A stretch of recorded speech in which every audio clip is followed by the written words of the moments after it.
Anyone did their homework, that's good. And if you didn't, that's bad. Anyway, so today we're beginning on chapter 2, first canto, chapter 2, verse number 1 to 7. And this is called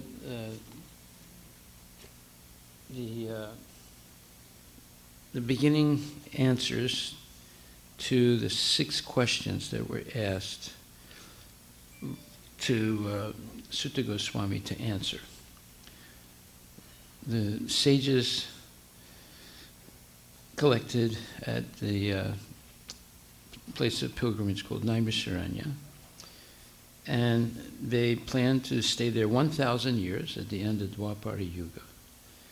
And because they knew that Kali Yuga, the next stage, was coming, and it was going to be very, very detrimental for people to make spiritual advancement. So they wanted to know, they wanted to have answers to certain questions. First of all, they wanted Sutta Goswami to give an overview of the whole Vedic literature by choosing what he considered the most important themes or parts of the Vedas, including the 4 Vedas, the Puranas, the 4 Vedas, the Upanishads, the Puranas, the Mahabharata, the Vedanta Sutra. And then they said that they had certain questions that they wanted answered, and there were 6 of them. And the first question was, what is the supreme occupation for all living entities in the age of Kali? And that was, of course, the answer was, it's uninterrupted devotional service unto Lord Krishna. Specifically, the whole Srimad Bhagavatam is about Krishna. The rest of the Vedas gives you so much information that you get confused. You're not quite sure who is the Supreme Personality of Godhead. So, but Vyasadeva, in its most mature state of realization, understood that he had not made it clear in all the other Vedas exactly who is the Supreme Personality of Godhead, the Supreme Absolute Truth. So the Bhagavatam is written uniquely to glorify Lord Krishna. And then, so the first question, what is the supreme occupation for all humanity by which men can attain unmotivated, uninterrupted, loving devotional service unto the Lord that completely satisfies the self? And then, what is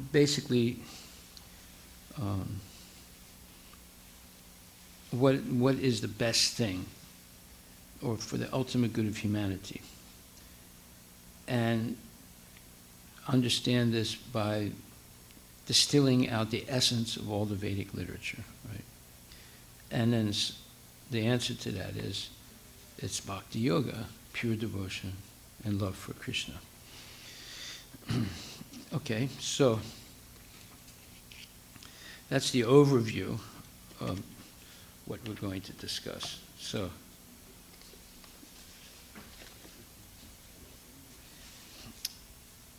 now if we read chapter 2, text 1, it says, Vyasa Uvacha, Vyasadeva said, Iti samprasna samhristo vipranam romaharsani pratipuja vachastesam, thank you, pravaktum upachakrame. Ugrasrava, or Sutta Goswami, the son of Romaharsana, being fully satisfied by the perfect questions of the Brahmanas, thanked them and thus attempted to reply. Okay. So the sages asked 6 questions. Let me find those questions. And Sukadeva Goswami now is going to reply to those 6 questions. What is the ultimate good? And what is the essence of all scriptures? So those are the 2 questions. What is the ultimate good? And what is the essence of all scriptures? So he's going to answer it now. So we begin with Canto 1, Chapter 2, verse number 2.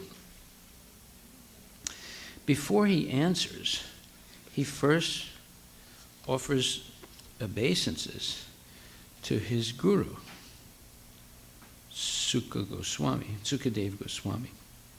And he says, let me offer my respectful obeisances unto the great sage, Sukadeva Goswami, who can enter the hearts of all.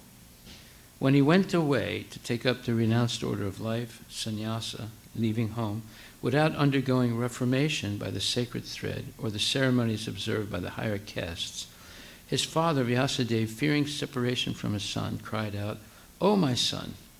Indeed, only the trees, which were absorbed in the same feelings of separation, echoed in response to the bereaved father.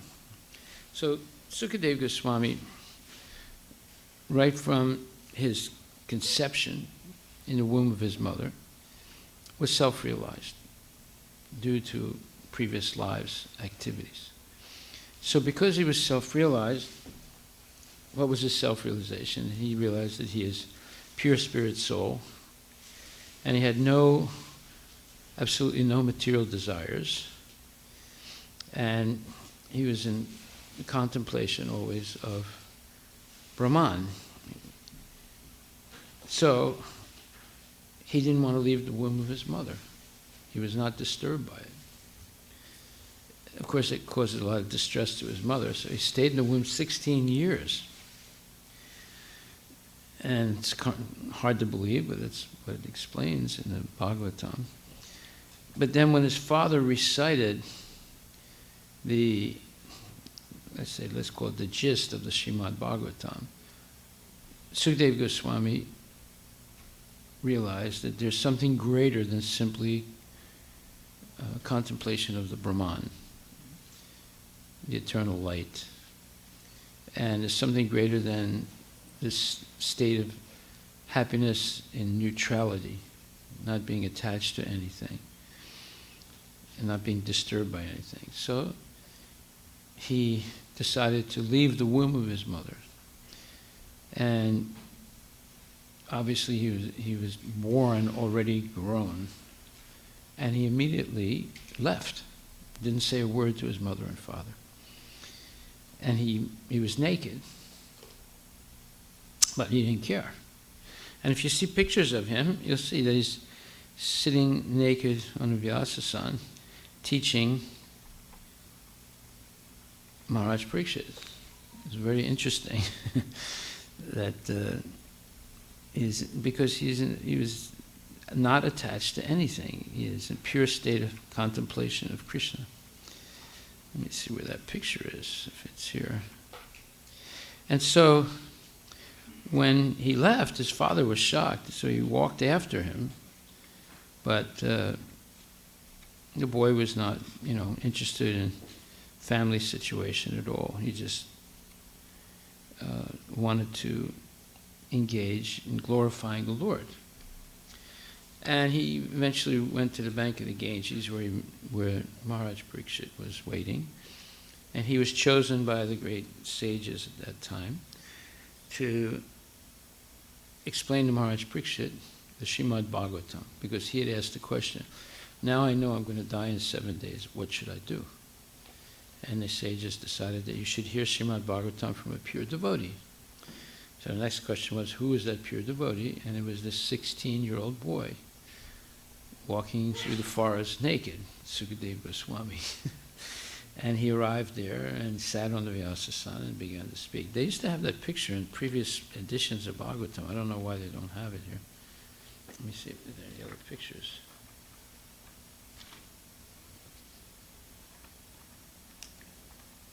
No. Okay.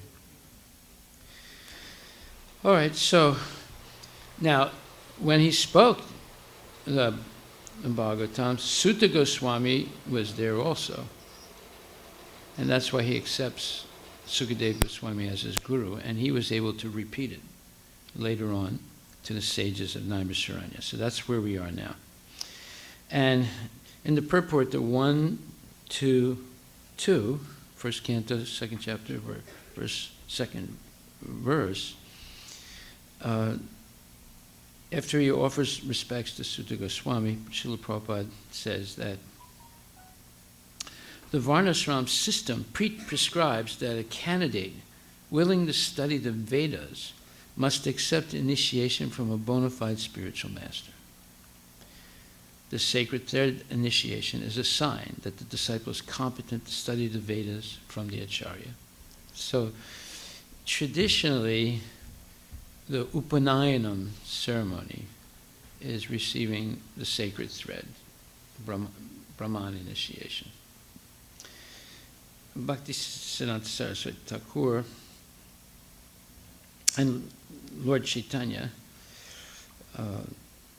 gave initiation first with the Harinam initiation, receiving the mantra Hare Krishna. And then, if someone shows real seriousness, especially for deity worship, and they're able to follow the rules and regulations and regularly chanting after that first initiation, they have to prove that they're chanting before that initiation also.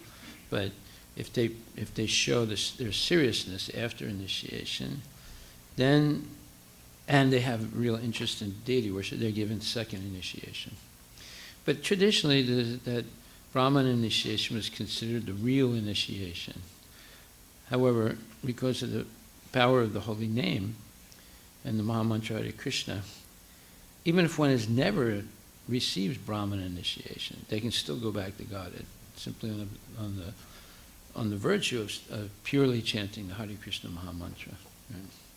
Anyway, this is explaining now the Varnashram system as it was practiced 5,000 years ago. And it says that the sacred thread initiation is a sign that the disciple is competent to study the Vedas from the Acharya or Guru. Initiation by a spiritual master is for purification. It is considered the second birth of a person. And let's see, do you have the text on the sacred thread? Okay, so the spiritual master accepts only the sincere inquirer as his disciple and gives him the sacred thread. So you see, not asking questions could be interpreted as a sign of insincerity, because there's so many things that we should know, and you can't say I understand everything, especially at least for the first 30, 40 years in Krishna consciousness. There should be plenty of questions. We don't understand. How can we understand everything? So if there are no questions at all, then it could be interpreted as a sign of insincerity. Because here it says, the spiritual master accepts only the sincere inquirer. So to become a sincere inquirer, to be a sincere inquirer, not asking crazy questions, but really significant questions, then it's a sign that this person is qualified to become a disciple. And then traditionally they would receive the sacred thread. The disciple becomes Dvija, twice born. After becoming well versed in studying the Vedas, the Dvija, the twice born disciple, so the first birth is the seminal birth from mother and father, but the second birth is spiritual initiation by the bona fide spiritual master. And by studying the Vedas, the Dvija, the second born, becomes a Vipra, a qualified Brahmana. With further advancement in spiritual life, one reaches the Vaishnava stage, which is the postgraduate status of a self-realized, learned Brahmana. Well, this is interesting because it sounds a little different than what we actually practice today in Krishna consciousness.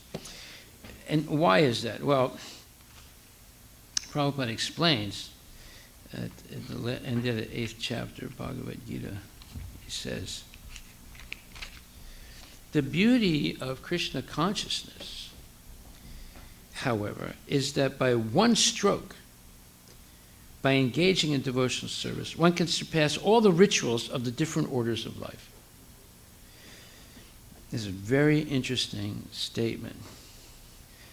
Before that, he writes, study of the Vedas is not meant for the recreation of armchair speculators, but for the formation of character. This is a very important point. If after many, many years, one still manifests low-born qualities, low-class qualities, anger, criticism, and envy and all that, that means that they're chanting, don't put it on the ground like that. Don't put the Bhagavatam on the ground. It's Krishna. If you want to put it on something, put it on the drum. You can sit on the chair. You can put it on the drum. No, don't put it on the carpet. You can sit on the chair and put it on the drum. Okay. So if after chanting 10, 20, 30 years, one still has bad qualities, then they have not gone through the proper process of Krishna consciousness, because it says here that study of the Vedas is for the formation of character. After this training, the brahmachari is allowed to enter into household life and marry. When he is a householder, he has to perform many sacrifices so that he may achieve further enlightenment. He must also give charity according to the country, time, and candidate, discriminating among charity and goodness, charity and passion, and charity and ignorance, as described in Bhagavad Gita. Then, after retiring from household life, upon accepting the order of Vanaprastha, he undergoes severe penances, living in forests, dressing with tree bark, not shaving, etc. By carrying out the orders of brahmacharya, householder life, Vanaprastha, and finally sannyasa, one becomes elevated to the perfectional stage of life. Some are then elevated to the heavenly kingdoms, and when they become even more advanced, they are liberated in the spiritual sky, either in the impersonal Brahmajyoti or in the Vaikuntha planets or Krishna Loka. This is the path outlined by Vedic literatures. The beauty of Krishna consciousness, however, is that by one stroke, by engaging in devotional service, one can surpass all the rituals of the different orders of life. You see. So now we see why we're reading now from the first canto, second chapter, what is this step-by-step elevation. And it begins by desiring to hear regularly from a bona fide speaker of Bhagavad Gita and Bhagavatam, and being very inquisitive, asking serious questions. And then the Guru accepts to initiate the disciple, and they become twice born at that point.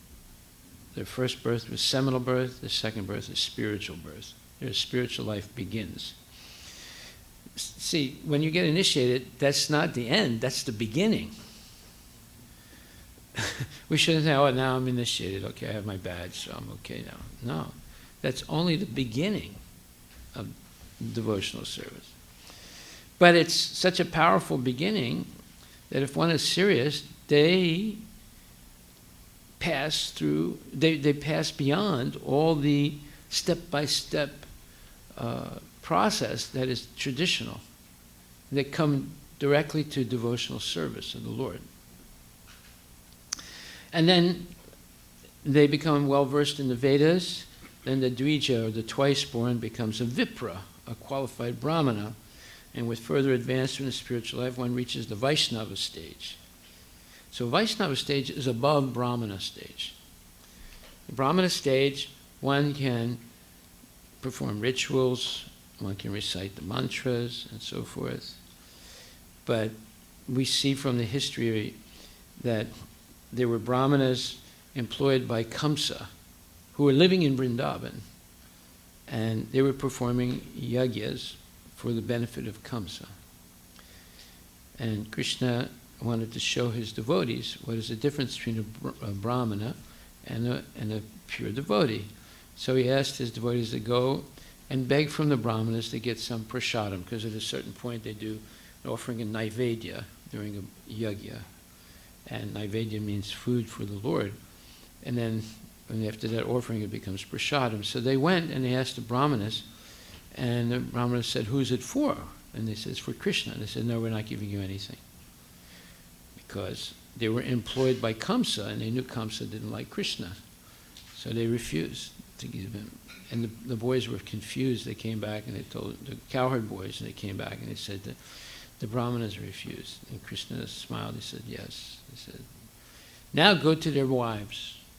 Now the wives were not, they were wives of brahmanas, but they couldn't say the mantras, they couldn't do the yagyas. They were just simple women married women living in Vrindavan. So when they went, and they told the ladies that Krishna and Balaram and the cowherd boys are very hungry, "Can you please give us some prasadam?" They said, "Sure. Just wait a few minutes, we'll cook it, and we want to take it personally to give to them." The boys were surprised because the husbands refused. And these ladies are, so anxious. And they said, "Well, you're not afraid, or your husbands refuse." They said, "Forget about them. We don't care. If Krishna is hungry, let us die, but he must eat." So now we see the difference between a Vaishnava and a Brahmana. So some Brahmanas, like not only Kamsa had Brahmanas working for him, Ravana had Brahmanas working for him.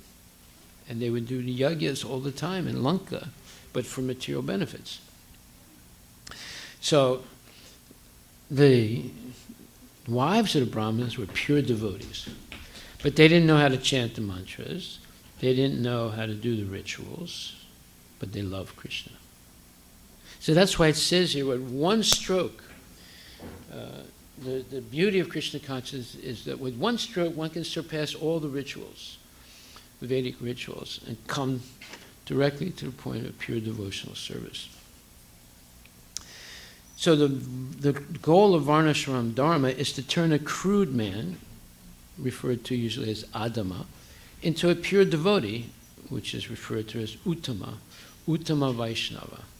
Uttama means above all ignorance, all influence of the modes of material nature, all attachments to material sense gratification.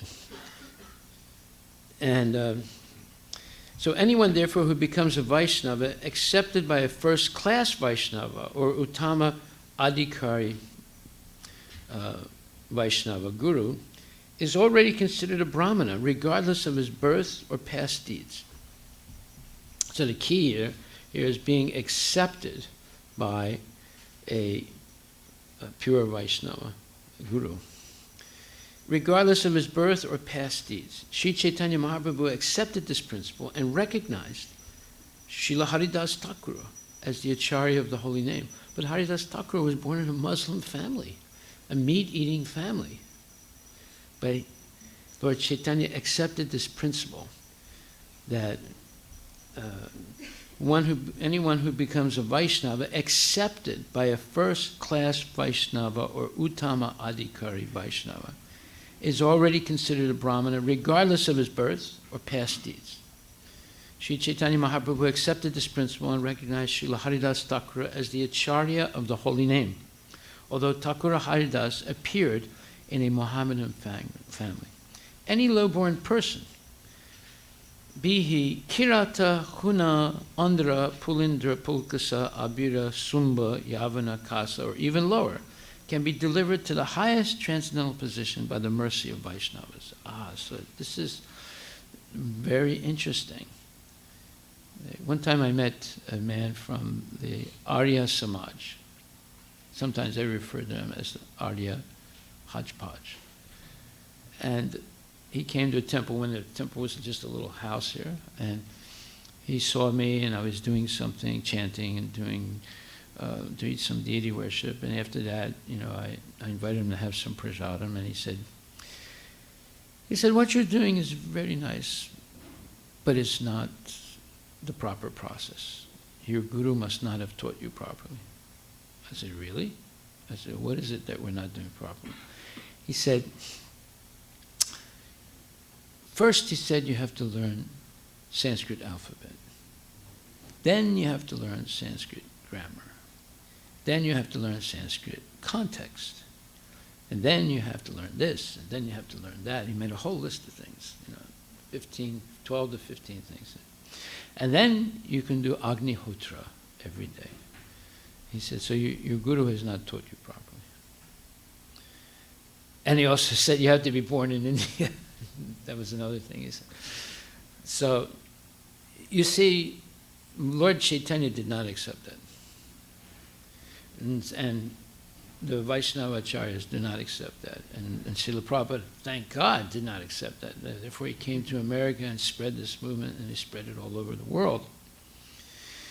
And here it says, in the Bhagavatam,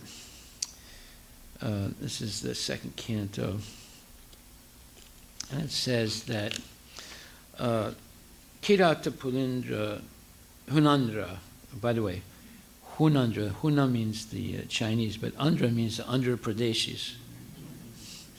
They are considered, not just the Andhras, but this list, there are eight races of people in this world. They're considered the lowest classes in this world.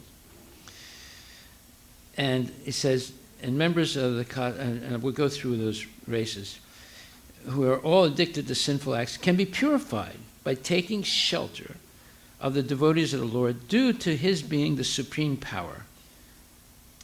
I beg to offer my respectful obeisances unto him. In other words, it doesn't matter how low you are born, if you take shelter of Krishna and bona fide spiritual masters, you can be saved, and you can become a pure devotee. So Kiratas, that's a province of Bharat, of India, mentioned in the Bhisma Parva of Mahabharata.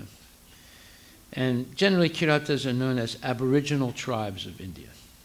And then the Huna, it's an area of East Germany and part of Russia. It's known as the province of the Hunas, or the Huns.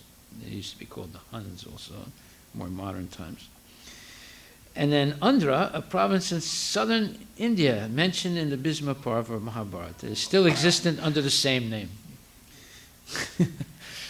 And Pulindra, it's mentioned in Mahabharata, and it was conquered by Bhisma Sena and Sahadev. So the Greeks are known as Pulindras. And then it says it was one of the provinces of Bharata. So at that time, Bharata was the whole world. It was not just India. It stretched to the whole world. There was one world government. There was one world government for a long time. In Lord Ramachandra's time, there was a one world government based from Ayodhya all throughout the world. And then Abira, and so forth. We won't go through all of them. But here it says these people, these are considered lowest races. And then, of course, there's the Yavanas. And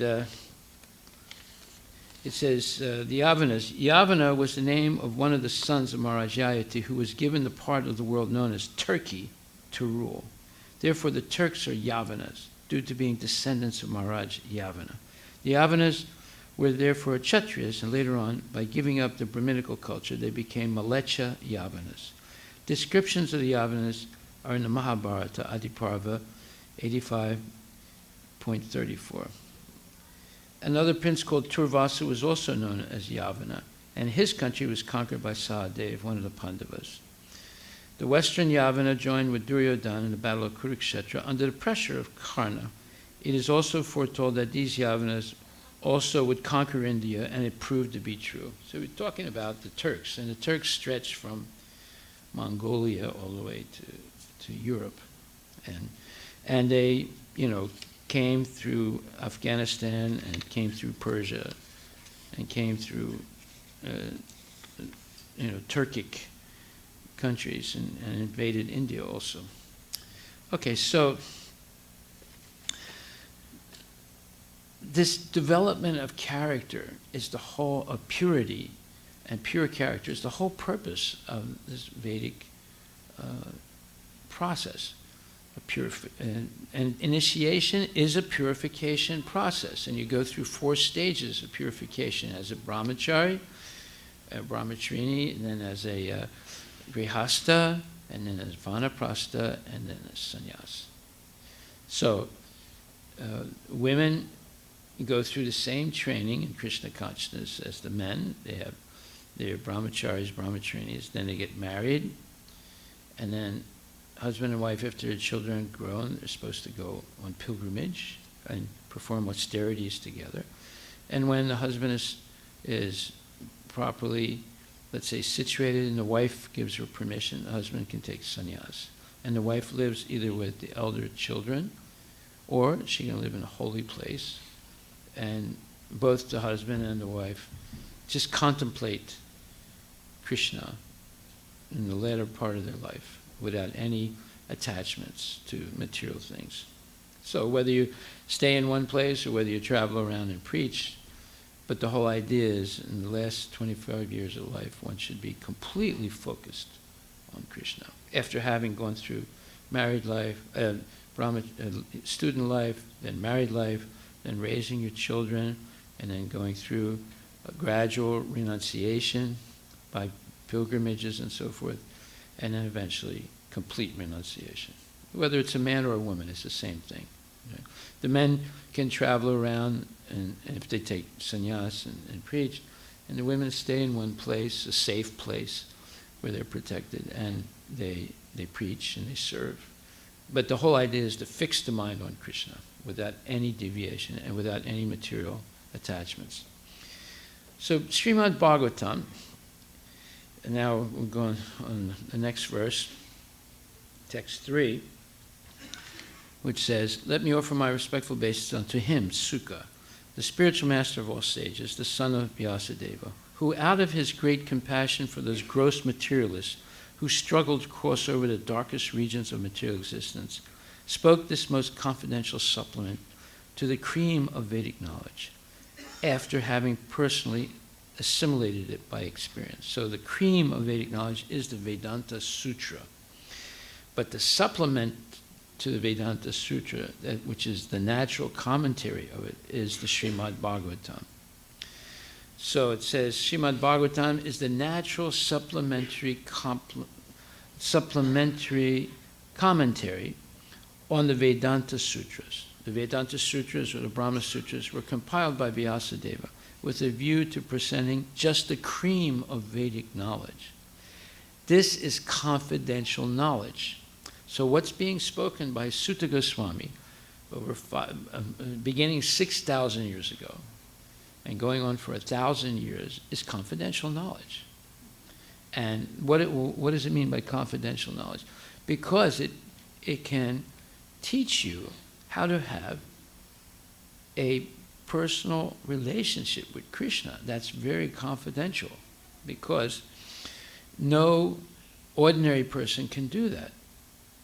And you have to be chosen after long observation by a bona fide guru in the disciplic succession, and gurus who teach us to purify our character, our behavior, our thoughts, and so forth, so that we are eligible to receive this knowledge. And it's very special. You will not find this knowledge anywhere else. Nowhere, not in any other scripture, is there such detailed knowledge of how to come in such intimate contact with Krishna or God. So this is confidential knowledge. No materialistic creature, be he the great Brahma or an insignificant ant, can be happy in the material world. Everyone tries to make a permanent plan for happiness, but everyone is baffled by the laws of material nature. Therefore, the materialistic world is called the darkest region of God's creation. Now, I've always wondered, in Ishopanishad, there's a verse, Andham tamaha pravishyanti ye vidyam upasyate tato bhuyai vitayim tamo yayu vidyayam rataha. It says that one who engages in the culture of nescient activities, meaning ignorant activities, drinking, smoking, all that stuff, shall enter into the darkest region of ignorance. Worse still are those engaged in the culture of so-called knowledge. Now, I always was wondering, what is this darkest region of ignorance? I was thinking, it must be, like the hellish planets. No, it's not referring to the hellish planets. What is it referring to? It's referring to the material world that we're in now, like this planet, where there is no substantive education. Now we're going to read something now to understand what he's talking about. And it says, this mantra, this is mantra 9 of Ishopanishad, says, offers a comparative study of vidya and avidya, or knowledge and ignorance. Avidya, or ignorance, is undoubtedly dangerous, but vidya, knowledge, is even more dangerous when mistaken or misguided. This mantra, Shri Upanishad, is more applicable today than at any time in the past. Modern civilization has advanced considerably in the field of mass education. But the result is that people are more unhappy than ever before because of the stress placed on material advancement to the exclusion of the most important part of life, the spiritual aspect. As far as vidya is concerned, the first mantra has explained very clearly that the Supreme Lord is the proprietor of everything, and that forgetfulness of this fact is ignorance. The more a man forgets this fact of life, the more he is in darkness. In view of this, a godless civilization directed toward the so-called advancement of education is more dangerous than a civilization in which the masses of people are less educated. You know what this means? Can you say what it means? You can make a bomb with more education, but it can't make people happy. Yeah, it's something in the direction of what it means. No, it means that when you get more education, like for example, when someone is very, very educated, has read all the Western philosophers and written a PhD on it, if you ask them a simple question, what is the goal of life? They'll say, well, Hegel says this, and Schopenhauer says that, and Sartre says this, and this one says that, and Hinayana Buddhism says this, and Mahayana Buddhism says that. They'll talk for hours and hours, and at the end, you don't know what the hell they talked about. You don't understand. You don't realize what was the answer exactly. They said so many things, and they quoted so many different books and authorities, but they didn't give you a clear-cut answer. Like if I ask you, what is the purpose of life? What would you say? Huh? Yeah, but how did you learn that? Would you have said that 20 years ago? What would you have said 20 years ago? Huh? Come to America and make money. Work for Amazon, Microsoft. Yeah, and that was the result. That's the result of modern education, you see. And he's saying here, in view of this, a godless civilization directed toward the so-called advancement of education is more dangerous than a civilization in which the masses of people are less educated. So, I'm not going to read the whole thing, but you can read Mantra 9. Prabhupada completely condemns modern education because it teaches people to be sense gratifiers and not to believe in God. So, that's why it's very important to bring your kids to the temple to get spiritual education. If they don't get the spiritual education now, they're being bombarded with the materialistic education. Hours and hours every week, 8 hours a day, is very dangerous. They will end up thinking that the goal of life is, make a lot of money and spend the money Hey, give something to Krishna. Okay, we'll give something to Krishna. Most of them don't give anything to Krishna. But anyway, they'll give something. But they'll end up just acquiring things, cars and computers and vacations and things like that. They won't really become devotees. So, similarly, to the materialist, his own blood is as sweet as honey. And although he is always harassed by his own material creations, he does not wish to escape. So Prabhupada, before this part of the purport, he gave the example of the camel who likes to eat thorny bushes because the thorns cut his tongue, and then he tastes his own blood, and he likes the blood mixed with his saliva and swallows it. But actually he's eating his own blood, which is very horrible. But he's saying, to the materialist, his own blood is as sweet as honey. And although he is always harassed by his own material creations, he does not wish to escape. Such materialists are called karmis. Out of hundreds of thousands of karmis, only a few may feel tired of material engagement and desire to get out of the labyrinth. Labyrinth is it's something you go into, but you can't find a way out. Right? Such intelligent persons are called jnanis. The Vedanta Sutra is directed to such jnanis. But Srila Vyasadeva, being the incarnation of the Supreme Lord, could foresee the misuse of the Vedanta Sutra by unscrupulous men, and therefore he personally supplemented the Vedanta Sutra with the Bhagavata Purana, or Srimad Bhagavatam. Yes, Sankaracharya's followers have misused the Vedanta Sutra completely and misled people. So therefore, the natural commentary, you don't have to read the Sarirak Bhasya. See, Sankaracharya never tried to give a purport on the Srimad Bhagavatam because he couldn't do it. He could not do it. So he chose the Vedanta Sutra because the Vedanta Sutra is very mathematical and philosophical. There's sutras, there's short phrases.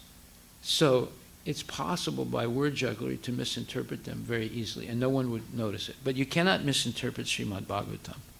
It's so focused on Krishna, it would be impossible to misinterpret it. Right? So, therefore, Sankaracharya did not touch and did not make any commentary on Srimad Bhagavatam. He just stuck to the Vedanta Sutra. From this introductory sloka, the beginning student should know that Srimad Bhagavatam is the only transcendental literature meant for those who are paramahansas and completely freed from the material disease called malice. Malice means you want to do harm to other people because you're jealous or you're angry because they insulted you, or it could be a family member who's taking more money than they should take after your parents have died, or whatever. You know, there's malice all over the place. That's why the lawyers who are liars make so much money, because people are always fighting with each other. And out of malice, malice means wanting to do harm to others. The Mayavadis are envious of the personality of Godhead, despite Sripad Sankaracharya's admission that Narayana, the personality of Godhead, is above the material creation. Narayana, paro vyakta. The envious Mayavadi cannot have access to the Bhagavatam, but those who are really anxious to get out of this material existence may take shelter of this Bhagavatam, because it is uttered by the liberated Srila Sukadev Goswami. It is the transcendental torchlight by which one can see perfectly the transcendental absolute truth realized as Brahman, Paramatma, and Bhagavan. Vedanti tat tattvavitas tattvam yajganamadvayam brahmeti paramatmeti bhagavaniti sabdyate. So the Mayavadis, followers of the Sankaracharya Sarirak Bhasya, they are called Kevala Advaitins. They say that there's nothing above Brahman. Nothing. Brahman is the last word in spiritual realization. And Brahman is impersonal. You have to deny your individuality to achieve it. You have to end up in some cave meditating 24 hours a day. Well, what does this do? This convinces people to engage in sense gratification with a vengeance, because there's no sense gratification in Brahman. And it convinces them, according to the way Sankaracharya explained, that this world, Brahma Satyam Jagat Mithya, is illusion. It doesn't really exist, and you have to reject it. But if you want to take your time rejecting it and make some whoopee on the way, you can do it, because it's all an illusion. It doesn't really exist. So by saying that, it actually creates immorality. It actually encourages sense gratification. And an example of that is, one time I saw a person doing meditation, but they had a cigarette in their hand while they were meditating, like this, but the cigarette was like. And I went up to him and I said, can I ask you a question? And the person didn't say anything. And I said a little louder, can I ask you a question? And they opened their eyes a little bit. They said, go away. I said, no, I want to ask you a question. And he opened his eyes. Oh, no, he said, you're a Hare Krishna. You guys don't know any philosophy at all. Just get away from me. I said, look, I just want to ask you one question. How can you meditate with a cigarette in your hand?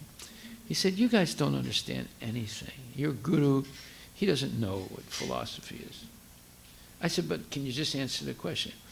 He said, listen, kid, I'm not my body.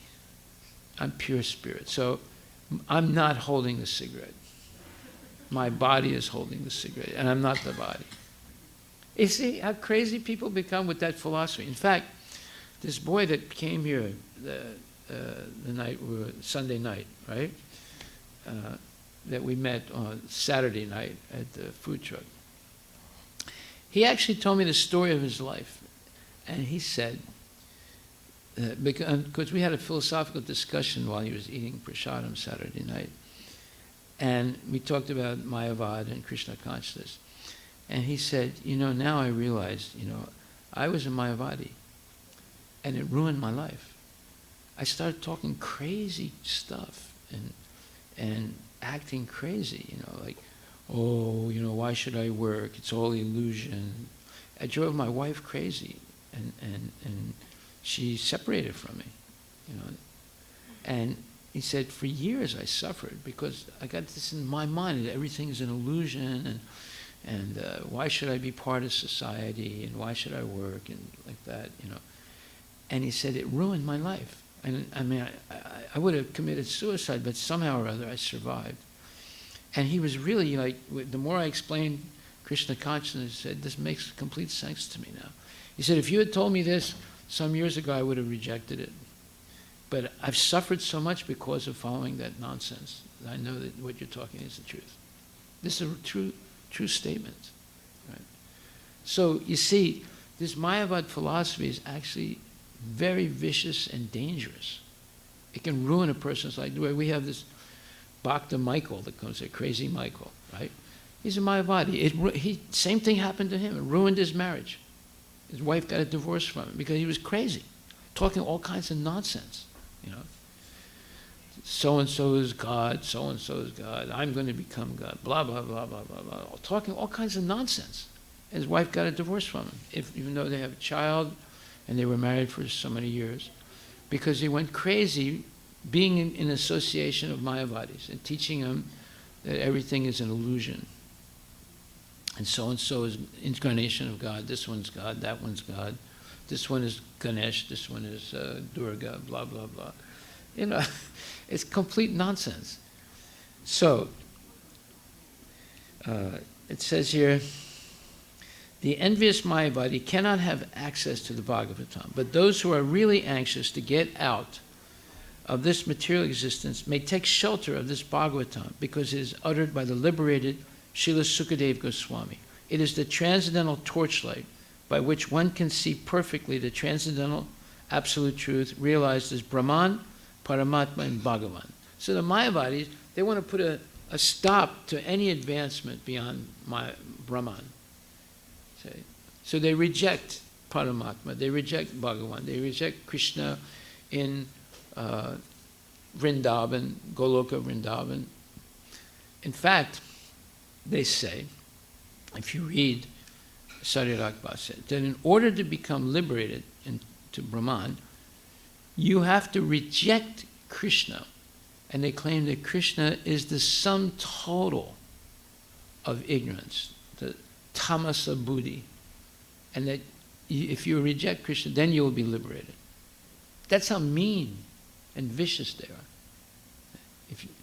And this is all due to Sankaracharya's primary disciple named Sadananda Yogendra, who really codified the viciousness of Mayavad philosophy. Even though Sankaracharya himself was a devotee, and he said, Bhaja Govindam, Mudamate. So, now we come to the next verse, which is 1.2.4, which says, Narayanam namaskritya naram chaiva narotamam devim saraswatim vyasam tato jayam udirayat.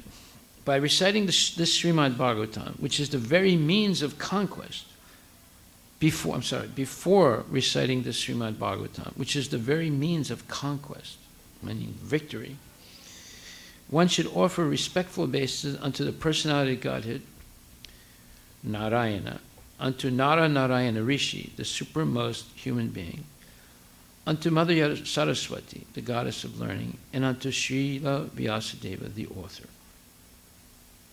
So, here it says, in summary, that all the Vedic literatures and the Puranas are meant for conquering the darkest region of material existence. So again, it's talking about the darkest region of material existence. Now, what is that darkest region of material existence?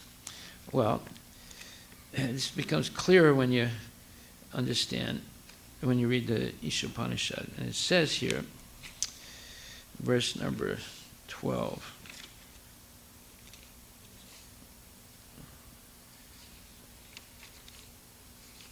So the first verse we read was number 9. Verse number 12 says,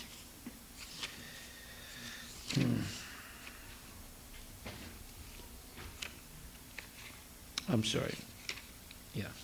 Antam tamaha pravisanti ye sambutim apasyate tato bhuyavatetomo ya yusambutam rataha. Those who engage in the worship of demigods enter into the darkest region of ignorance, and still more so do the worshippers of the impersonal absolute. So here he's condemning the worship of the worshippers of demigods and the Mayavadi impersonalists. This is Ishopanishad. This is not a modern scripture. This is Upanishads are parts of the original 4 Vedas. And so the worshippers of the demigods enter into the darkest region of ignorance. What is the darkest region of ignorance? It is called the Ferris wheel syndrome. The Ferris wheel syndrome. The Ferris wheel is something, it's a big machine that goes up and down, right? You get into a seat and it'll take you up and it'll come down again and take you up and down. So, when one is in a Ferris wheel syndrome, a syndrome is a predicament, a situation in which you can't get out of. You're stuck in it. You're going up and down. So, this is due to the mental speculation, thinking that the individual demigods are empowered gods, not knowing the difference between Krishna and the demigods, and then worshiping the demigods for material advancement. So when you do that, then you end up going up and down in the material world, never becoming free from the cycle of birth and death. And that is ignorance. Here it says, in the Bhagavad Gita, 7th chapter, 20th, 23rd verse, it is said that only unintelligent, bewildered persons driven by a strong desire for sense gratification worship the demigods for the temporary relief of temporary problems. Since the living being is materially entangled, he has to be relieved from material bondage entirely to attain permanent relief on the spiritual plane, where eternal bliss, life, and knowledge exist. Sri Ishopanishad therefore instructs that we should not seek temporary relief of our difficulties by worshipping the dependent demigods who can bestow only temporary benefit. Rather, we must worship the absolute personality of Godhead Krishna, who is all attractive and who can bestow upon us complete freedom from material bondage by taking us back home, back to Godhead. It is said in the Bhagavad Gita 7.23, worshippers of the demigods can go to the planets of the demigods. The moon worshippers can go to the moon, the sun worshippers to the sun, etc. Modern scientists are now venturing to the moon with the help of rockets. But this is not really a new attempt. With their advanced consciousness, human beings are naturally inclined to travel in outer space and to reach other planets, either by spaceships, mystic power, or demigod worship. So, in other words, what's being attempted now, going to the moon, going to Mars, it's all child's play. You can do it much easier by either worshiping the demigods or by engaging in mystical powers. However, even that is not beneficial because you're still in the material universe. So it says, the Sri Ishopanishad points out that one who worships the demigods and attains to their material planets still remains in the darkest region of the universe. So this is what it means. The darkest region of ignorance is staying in this Ferris wheel, going up and down in the material world through doing yagyas and developing mystical powers and meditating and all that and following impersonal philosophy. You can go up and down, but you still stay in the material world. So you're still in the darkest region of ignorance. Okay. So all the Vedic literatures and the Puranas are meant for conquering the darkest region of material existence. The living entity is in the state of forgetfulness of his relation with God due to his being overly attracted to material sense gratification from time immemorial. His struggle for existence in the material world is perpetual, and it is not possible for him to get out of it by making plans. So whatever plans we have, they're all going to fail. Right? I'm going to, build up my 401k, and then I'm going to do this, and I'm going to do that, and I'll move back to India, and I'll have so much money in India because I'm coming back with dollars, and I'll be happy there. And that. They're all a bunch of nonsense. How can you be happy when you're subjected to birth, death, old age, and disease? Doesn't matter how much money you have. And we're always going to be struggling. Why? Because we're always trying to dominate material nature in some way or other. So the living being is in the state of forgetfulness of his relation with God due to his being overly attracted to material sense gratification from time immemorial. His struggle for existence in the material world is perpetual, and it is not possible for him to get out of it by making plans. However, the Puranas are supplementary explanations of the Vedas intended for different types of men. So you have 6 Puranas in the mode of goodness, 6 in the mode of passion, and 6 in the mode of ignorance. So it's like a shop with merchandise for everyone. You have expensive things, you have medium-priced things, and you have real cheap things. Right? So everyone can find what they want in the Puranas. All men are not equal.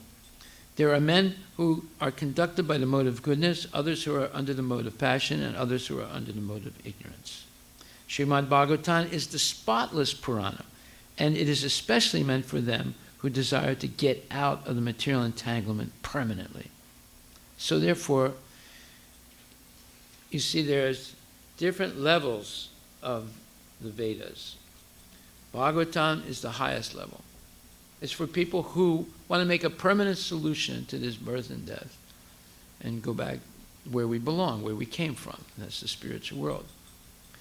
But as long as we're attracted to other things, the other Vedas give us directions how we can attain those different goals. It can be better sense gratification on the higher heavenly planets. It can be merging into Brahman, which is transcendental. But if it's with the Mayavadi understanding, it will fall down. And, or it's developed mystical powers, even up to the point of being able to create a universe. But look what happened to Durvasa Muni. He had that power, but he still was envious, and he was defeated by Ambarish Maharaj.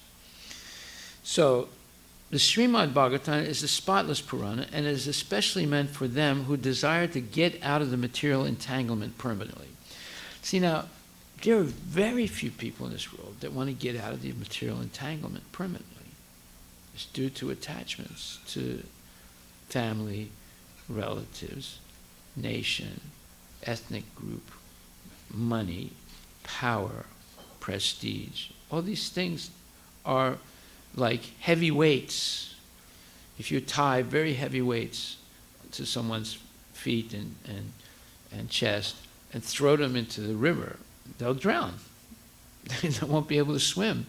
So all these attachments are heavy weights that make us drown rather than free us.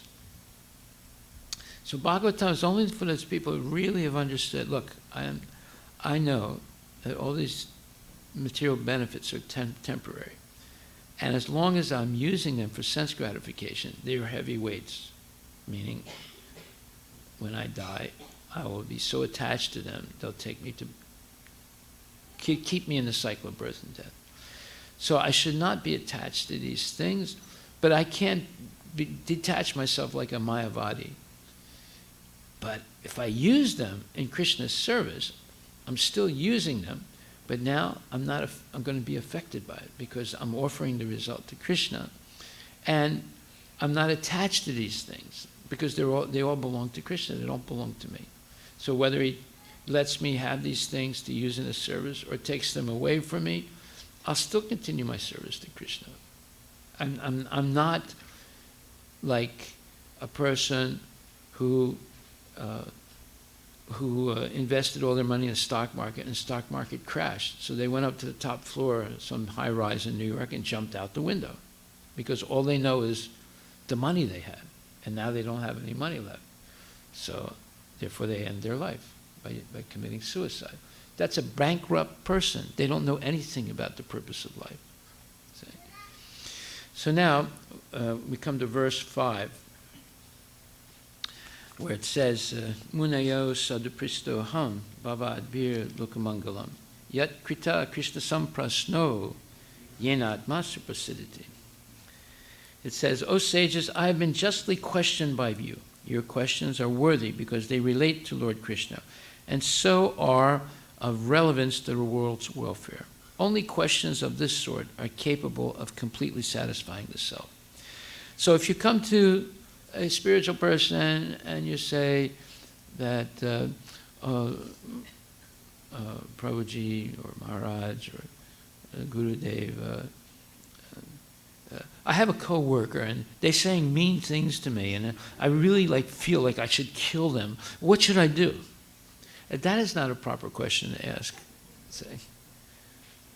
The proper question to ask is, how can I control my anger? Well, okay, you're angry. First of all, understand the cause of anger. It's due to strong material attachments, and you're not able to get what you want, and therefore you're getting angry. And therefore, if you break those attachments by using everything you have in the service of Krishna and regularly hearing Krishna's glories in Bhagavad Gita and Srimad Bhagavatam, eventually those strong material attachments will become purified. And you won't get angry. Right? So, being able to ask important questions is the crux of disciplehood. And when you get those answers, it's just like today I was speaking to Bhakti Chiru Maharaj, and I asked him a question, and it was about it's something about how to make advancement, let's say, in spiritual life. And he once asked a question similar to that to Srila Prabhupada. And Prabhupada told him that whenever you build a building, let's say you're going to build a high-rise building, first you build downwards, right, and make the foundation. And once you go down, it looks like you're going in the wrong direction because you want to go up, right? But first you go down and make the foundation. And then you build up once you have a solid foundation. And that was an explanation Prabhupada gave him. Right? And very, very interesting, because unless we have a solid foundation, we can't really go up or back to Godhead. And that solid foundation is based on strictly following the regulative principles that Prabhupada has given us. Without that foundation, you cannot make any advancement. You can't go up, back to Godhead. So, therefore, in Bhagavad Gita 15:15, the personality of Godhead says that in all the Vedas, there is nothing but the urge for searching after Him, Lord Krishna. Thus, the questions that pertain to Krishna are the sum and substance of all Vedic inquiries. Satisfaction of the soul can only be obtained by questions and answers on the subject of Krishna. One should learn the Srimad Bhagavatam and make an all-around solution to all problems pertaining to social, political, or religious matters. Srimad Bhagavatam and Krishna are the sum total of all things. So this is what we have to teach our kids. First of all, we have to learn this. And this is what we should teach our kids. Knowledge is not about programming or coding or this thing. That's not real knowledge. Therefore, it says etad jnanam iti proktam ajnanam yastad. Anyway, it says that anything besides these 18 points of knowledge, amanitvam, adamitvam, ahimsa, tirarjam, and so forth, anything beyond these is called ignorance. Etad jnanam iti proktam ajnanam yatad. Huh? Okay. So, we have to be convinced of that. If we're not convinced of that, we will not make any advancement. Yeah. Iti proktam agyanam yet ata anyata. Yeah, anyata. Anything other than these 18 points of knowledge is called ignorance. And coding is not one of those points. Right? So, therefore, one should learn the Srimad Bhagavatam and make an all-around solution to all problems pertaining to social, political, or religious matters. And this is a fact. Bhagavatam is the ultimate book of knowledge. All knowledge is in the Bhagavatam. Anything besides what the Bhagavatam knowledge is actually ignorance. And it'll take us on that Ferris wheel. We'll go up and down on the Ferris wheel, life after life, with no hope of getting out of the predicament of birth, death, old age, and disease. And this was the original culture of Bharat, the culture of Bhagavad Gita and Bhagavatam. And if you go back 1, 2, 3, 4 generations, you'll see people were living like that naturally. When you go back, let's say, 2 generations, by that time they were following, but they didn't know why anymore. They didn't know clearly why. But you go a little farther back, they not only followed, but they knew why. Right? So, studying the Bhagavatam should be the primary education in life for all of us, whether it's our kids or us. Now we go to verse number 6, and this is one of the most important verses in the Bhagavatam. Savai pumsa paro dharma yata bhaktir hoksache aitaki pratihata yayat master prasiddhi. The supreme occupation. Now this is the answer to the first question. What is the ultimate good? And it says that the supreme answer, Jai Shri Radha Nilamada, the supreme occupation or dharma for all humanity is that by which men can attain to loving devotional service unto the transcendent Lord. Such devotional service must be unmotivated and uninterrupted to completely satisfy the self. So those two words are very important. Ahaituki, apratihata. Apraituki means causeless. There should be no material motive for doing service. And apratihata means unbroken, no vacation. It's a fact, no vacation. We should be so attached to our service that we don't want to leave it for anything. The sages asked Sutta Goswami to summarize the whole range of revealed scriptures and present the most essential part so that fallen people, or the people in general, might easily take it up. The Vedas prescribe two different types of occupation for the human being. One is called Pavriti Marg, or the path of sense enjoyment, and the other is called Nivriti Marg, or the path of renunciation. The material existence of a living being is a diseased condition of actual life.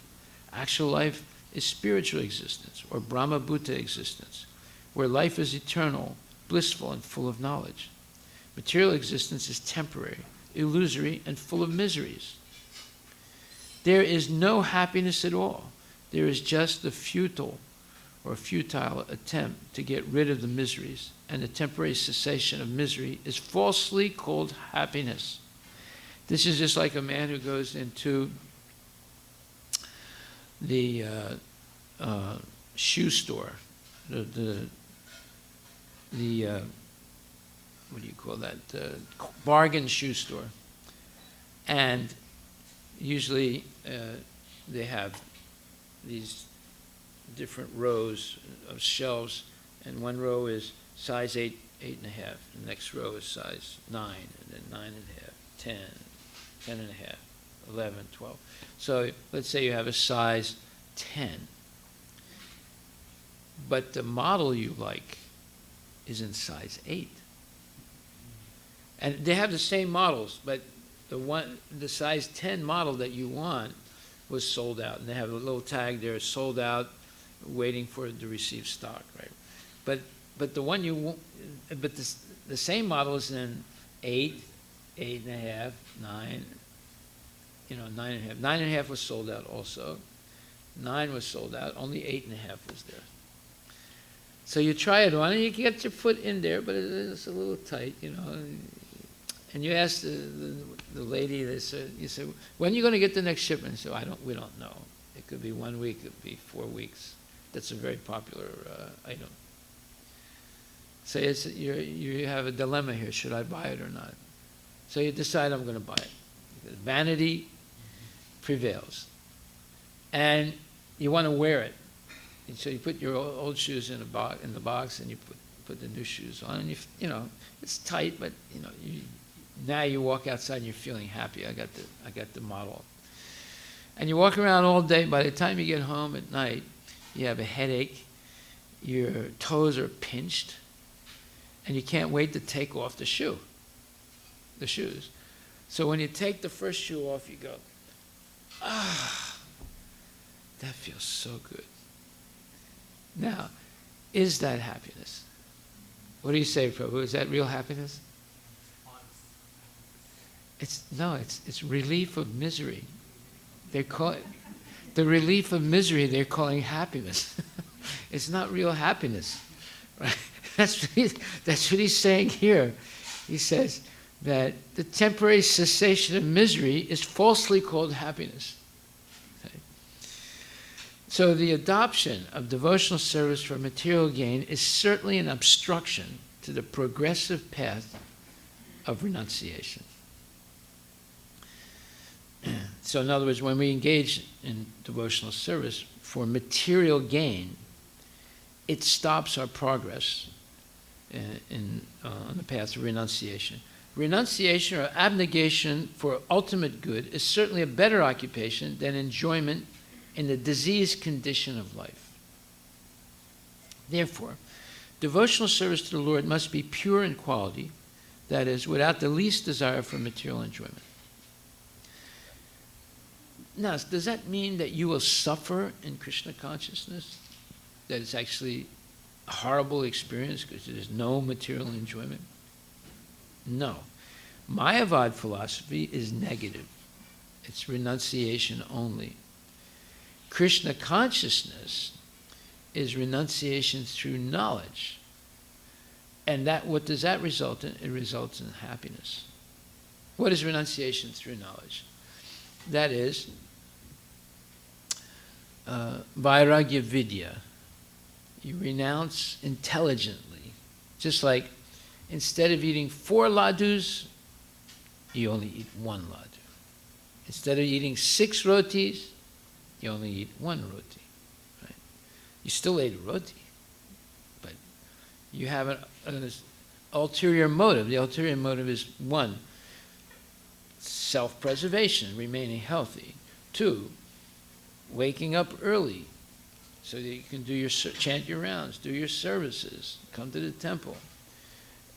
3, you still need energy for the rest of the day, right? So if you overeat, you're not going to have that energy. You're just going to get tired.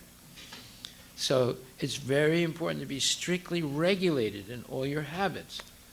Does that mean it's like a horrible experience? No, you actually feel better because you have energy to do all these different things, and you get so many things done by being regulated, and you remain healthy. So the Mayavadi will say, no, I'm not going to eat any ladus. I'm not going to eat any rotis. Just give me a little bit of this or that. And I'm not going on Sankirtan because, it's just showing off. I'm going to just study Vedanta, and meditate. Well, their life is not happy, right? It's because it's all negation. The devotee is positive. There's no negation, but it's regulated to make spiritual advancement. So accept the superior quality of occupation in the form of the devotional service to the Lord without any tinge of unnecessary desire, fruitive action, and philosophical speculation. So this is the position of the devotee. That is, there's no abject renunciation. There is renunciation, but it's done intelligently, based on the desire to increase one's service for Krishna. Prabhupada says, we have purposely denoted dharma as occupation because the root meaning of the word dharma is that which sustains one's existence. Each and every living being has his eternal form in a spiritual existence, and Krishna is the eternal attraction for all of them. Krishna is the complete whole, and everything else is his part and parcel. The relation is one of the servant and the served. It is transcendental and is completely distinct from our experience of material existence. Unless we get to the point of experiencing this, we will remain, let's say, dull in Krishna consciousness. Well, unless we get transcendental taste of Krishna consciousness, we will not be really enthusiastic. Prabhupada says, each and every living being has his eternal form in a spiritual existence, and Krishna is the eternal attraction for all of them. Krishna is the complete whole, and everything else is his part and parcel.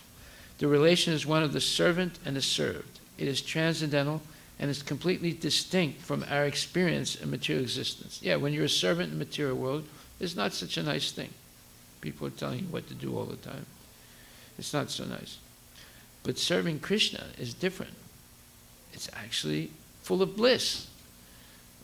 When we have festivals, we have feasts, we have kirtan, dancing, and you get dressed up nice for the festival, and there's nice preparations and varieties, and there's so much decoration and flowers and all nice things.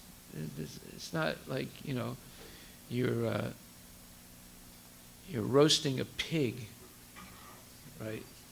And drinking, and pouring wine on it so it kills all the germs or whatever, and then you eat that. That's not really happiness. But making nice garlands for Krishna, making nice food for Krishna, offering the Lord, and chanting and dancing, having a great festival. All of that is uplifting. And it's not, it's actually renunciation, but it's actually renunciation with intelligence. Right? This relation of servant and served is the most congenial form of intimacy. One can realize it as devotional service progresses. Everyone should engage himself in that transcendental loving service of the Lord, even in the present conditional state of material existence. That will gradually give one the clue to actual life and please him or her to complete satisfaction. Just like we heard the story the other night of how Bhakti Srimad Maharaj became Prabhupada's servant, personal servant, right? He was given first and second initiation after only being in the movement maybe 1 month. And then he was given sannyas initiation after a couple of months. And then he was promoted to to writing all the letters for Prabhupada under Prabhupada's instruction in Hindi and Bengali. And then he was given the responsibility to translate Srimad Bhagavatam in Bengali, right? And then he was given the responsibility to cook for Prabhupada. And then he was given the responsibility to stay up and watch Prabhupada from 12 o'clock to 2 o'clock in the morning, because Prabhupada needed someone to watch him all the time because of his condition. And then we heard of the intimate discussion he had with Prabhupada. When Prabhupada told him that he was going to leave his body and he shouldn't cook for him anymore. And then Maharaj started crying. And Prabhupada intimately told him, you have not learned this from me, this crying. Don't you understand that this body is destined to die, but the soul is eternal? So that intimacy, this is what he's talking about. This relation of servant and the served is the most congenial, or meaning happy, form of intimacy. One can realize it as devotional service progresses. We don't realize it right away. Right? There are many things we don't realize, although we're hearing or seeing, but we don't really realize. But as we progress, in other words, the more we become purified, the more we're able to see. That's the whole point. Although we're seeing now, we're hearing now, it doesn't mean we actually understand fully what it is. But as we progress, we get better and better in being regulated, better and better at giving up mundane desires and replacing with transcendental desires to please Krishna. Then Krishna reveals things to us that although we heard it maybe 100 times, but it didn't really strike us with realization. So he's saying this relation of servant and the served is the most congenial form of intimacy. Yeah, when you serve Krishna, it's an intimate thing. Okay? When the pujari is dressing the Lord, bathing the Lord, cooking for the Lord, it's very intimate. One can realize it as devotional service progresses. Everyone should engage himself in that transcendental loving service of the Lord, even in the present conditional state of material existence. That will gradually give one the clue to actual life and please him to complete satisfaction. So what is that clue to actual life? This is our eternal position, being the servant of the Lord. We get a taste for it. We get a clue what we're going to do eternally. Right now, we're only thinking about what we're going to do temporarily. And it's all going to disappear over time. But now we can get a clue of what will happen eternally to us. So now the last verse. Vasudevi Bhagavati Bhakti Yoga Prayojitaha Jnanayat Yasavara Gyam Jnana Chayadahaitakam. By rendering devotional service unto the personality of Godhead, Sri Krishna, one immediately acquires causeless knowledge and detachment from the world. That's why in the Bhagavad Gita it said, with one stroke, one can pass through or supersede all the steps in the Vedic Varnashram system for spiritual advancement. With one stroke, simply by surrendering to the Lord and becoming very inquisitive by regular service and asking questions and receiving answers from bona fide devotees. This is what the Vaishnavas talk about also when they talk about kainkarya and prapati, if you know about that. So their kainkarya is sadhana bhakti, following the rules and regulations. And prapati means sarvadharman prityaja mamekam saranam, completely surrendering to the Lord. And they say of the two, they said, this prapati, this complete surrender is better. Because right away, if you completely surrender, you become advanced, even though you haven't gone through all the steps as in kainkarya. So by rendering devotional service under the personality of Godhead, Sri Krishna, one immediately acquires causeless knowledge and detachment from the world. So this is what happened to Narada Muni. He's only a 5-year-old kid. He never went to school. And there was no way he was going to go to school. His mother was too poor.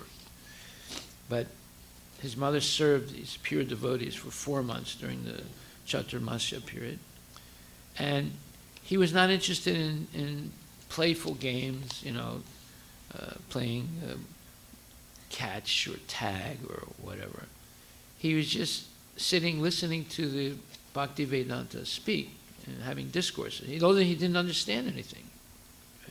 And he was rendering some service to them when they would ask him to do little things for them, he would do it. And he asked permission if he could eat the remnants of their food, their prasad.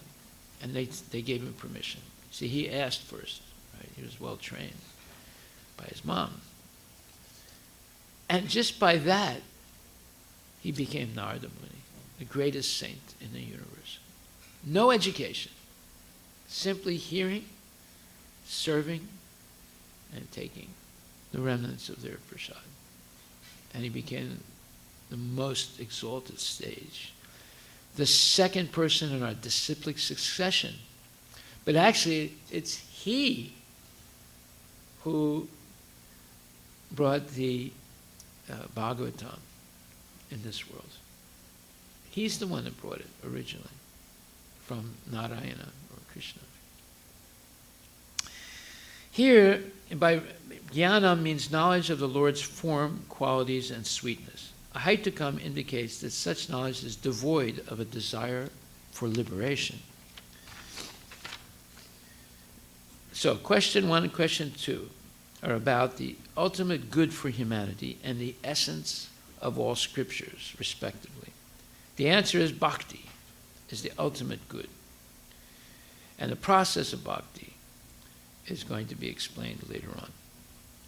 And it's our next homework. Those who consider devotional service to the Supreme Lord, Sri Krishna, to be something like material, emotional affairs, may argue that in the revealed scriptures, sacrifice, charity, austerity, knowledge, mystic powers, and similar other processes of transcendental realization are recommended. According to them, bhakti, or the devotional service to the Lord, is meant for those who cannot perform the high-grade activities. Generally, it is said that the bhakti cult is meant for the Sudras, Vaishyas, and the less intelligent women class. But that is not the actual fact.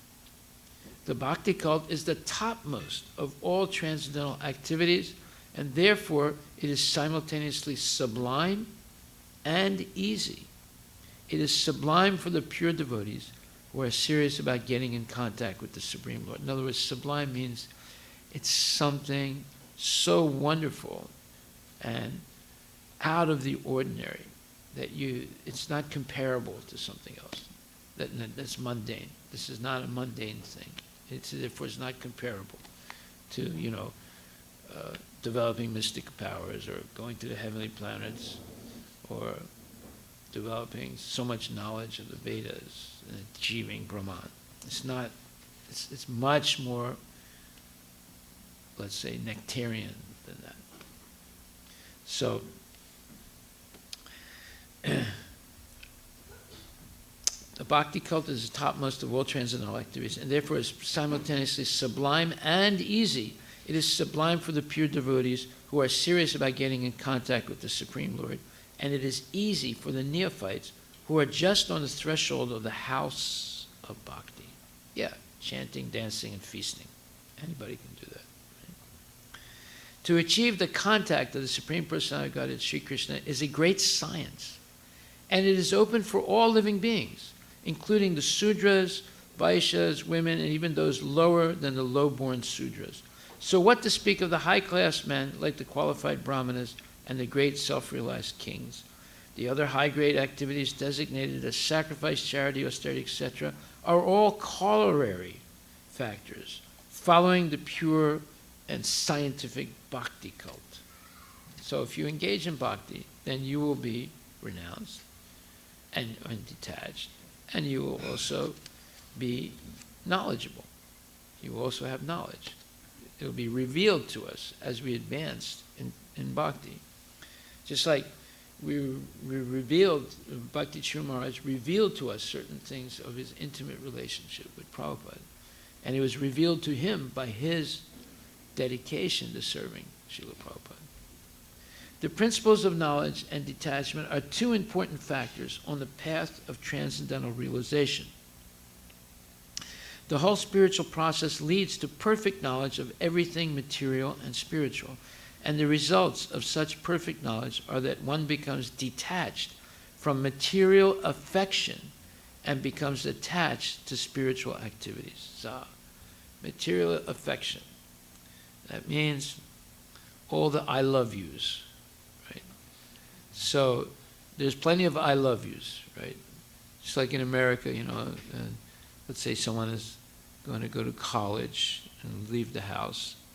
So the last thing the parents say is, I love you, you know, and the kid says, love you too, Mom and Dad, you know, goodbye, right? So all these I love yous, actually, is there real love? That's the question. Just like once, there were 3 men that loved this one woman, and she couldn't decide which one to choose. But before she made a choice, she died.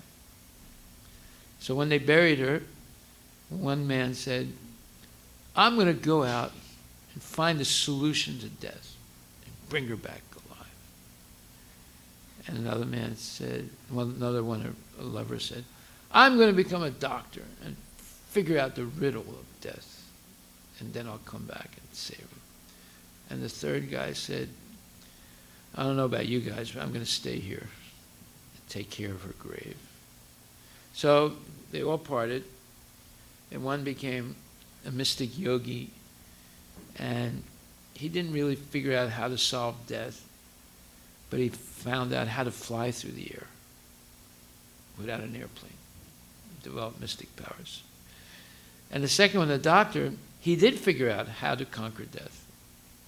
It took considerable time, and he connected with the one who was a mystic. He told him, I figured it out, but I'm on the other side of the world right now, and don't know how I'm going to get back. He said, don't worry, I know how to fly. So he flew over, picked him up, and they flew back. Now, in the meantime, all those years, the one that stayed behind, he was sleeping next to the grave. Every day he would clean the grave. Every day he would read some scripture, and he would even offer food to Krishna and then offer it to the grave. And he never left.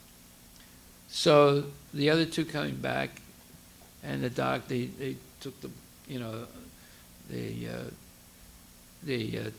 got the casket out of the ground, and the doctor did something, and she came back alive. Now, problem is, there was still the problem. Which one would she choose? The doctor that brought her back from death, the one who could fly through the air and brought the doctor, or the one that stayed there? So she thanked the doctor, and she thanked the one that could fly through the air, but she said, I'm going to marry the one that stayed with me, because he really loved me. You guys developed great qualities, and I appreciate it, but this person never left me. That means he really loved me. So this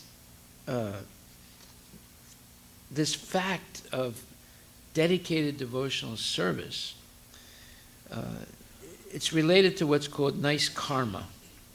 Nice karma means not undertaking activities that will produce good or bad effects.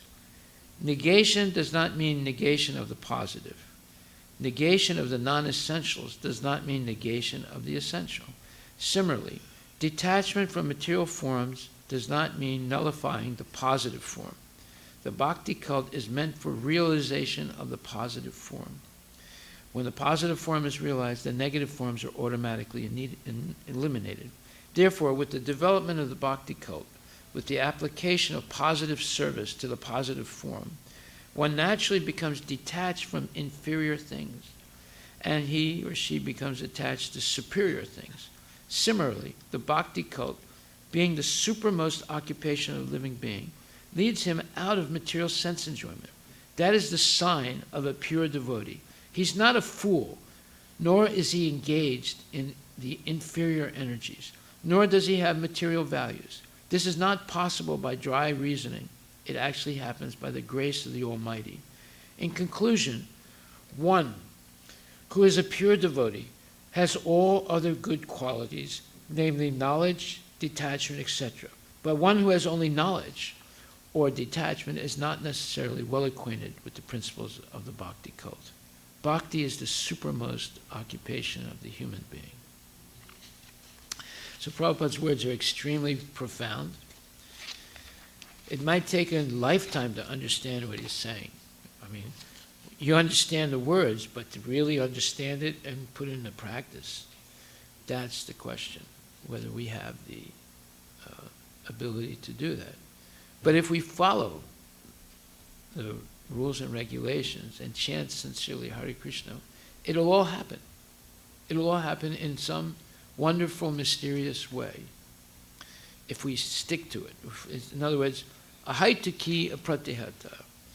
It is sublime, and there should not be any material motive, and there should not be any vacation. It should be steady.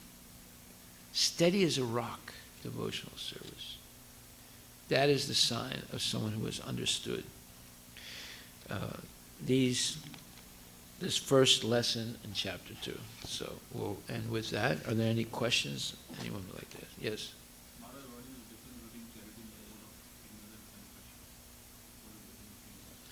Yeah, well, that's explained in the 18th chapter, where it says,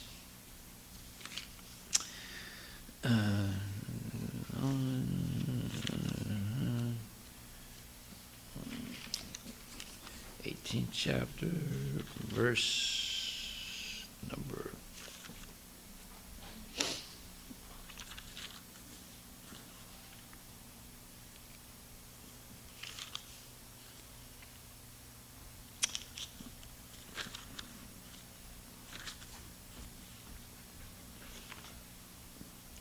1 second, it might be in the 17th chapter, 1 second.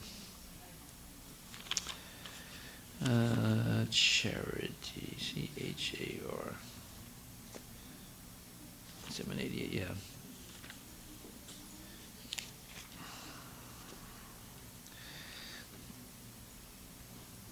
Okay, so here's 18th chapter, verses number 20, 21, and 22, okay? Penance is performed out of foolishness, with self-torture, or to destroy or injure others, is said to be in the mode of ignorance. Okay, that's not it. Charity given out of duty, without expectation of return, at the proper time and place, and to a worthy person, is considered to be in the mode of goodness. Okay? That's charity in the mode of goodness. Then, charity performed with the expectation of some return, or with a desire for fruitive results, or in a grudging mood, is said to be charity in the mode of passion, rajas. And charity performed at an impure place at an improper time to unworthy persons, or without proper attention and respect, is said to be in the mode of ignorance. So you wanted to know the difference between charity in the mode of passion and charity in the mode of goodness, right? this is charity in the mode of goodness. In the Vedic literature, charity given to a person engaged in spiritual activities is recommended. Okay. There is no recommendation for giving charity indiscriminately. Spiritual perfection is always a consideration. Therefore, charity is recommended to be given at a place of pilgrimage and at lunar or solar eclipses or at the end of the month or to a qualified Brahmana or a Vaishnava devotee or in temples. Such charity should be given without any consideration of return. Charity to the poor is sometimes given out of compassion, but if a poor man is not worth giving charity to, then there is no spiritual advancement. In other words, indiscriminate charity is not recommended in the Vedic literature. So you should give to proper Vaishnavas or to the temple. Isn't it charity given to the temple which is with the right cause that was transcendental? Shouldn't that be out of the mode of goodness? Well, there is the mode of goodness with, let's say, mixed with passion, or there's pure mode of goodness, which is transcendental. Okay? I mean, the key here is no expectation of a return from the charity. So that is transcendental. It's simply to please the Lord. Okay? And then, but charity performed with the expectation of some return, or with a desire for fruitive results, or in a grudging mood is said to be charity in the mode of passion. Okay, so Prabhupada says, charity is sometimes performed for elevation to the heavenly kingdom, and sometimes with great trouble and with repentance afterwards. Why have I spent so much in this way? Charity is also sometimes given under some obligation, at the request of a superior. These kinds of charity are said to be given in the mode of passion. There are many charitable foundations which offer their gifts to institutions where sense gratification goes on. Such charities are not recommended in the Vedic scripture. Only charity in the mode of goodness is recommended. So it should be for a spiritual purpose. It should not be for, some material, mundane goal, and with no expectation of return to ourselves. Right? We're not trying to get some favor because we gave charity. Charity is not pay to play, as they say in English. If you give to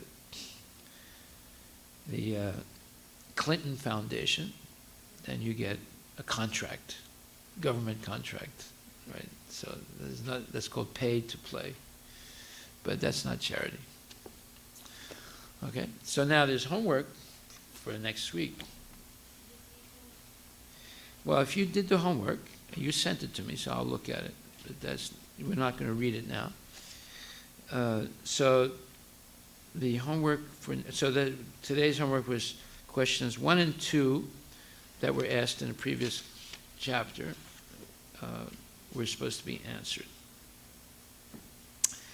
And then the other new homework, you'll get it in the email from Rajikripa. So if you do the homework, you learn a lot. I mean, you can learn a lot by listening also, but you do the homework, you learn even more. So.